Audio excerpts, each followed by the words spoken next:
Do I speak about the boy Muhammad al-Azdi, 13 years old. He has 7 siblings younger than him, 4 sisters, 2 brothers, 3 brothers. One of the youngest is 6 months old. He says, we hear the bombs coming down. Our mother quickly gathers everything in the house. And she tells me that you go out with your brothers and sisters while I gather everything in the house and we'll run away from this building. But I managed to escape with the siblings, with all my siblings. But my mother did not manage to escape, and she was caught in the strike. She passed away in front of us there and then.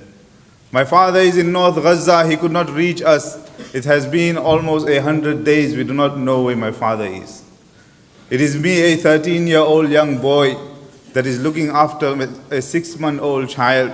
I have to go and collect water from the tents. I have to feed my sisters and brothers, and I have to look after them. Every time my sisters ask me that where is our mother, I have to console them that she is in a better place.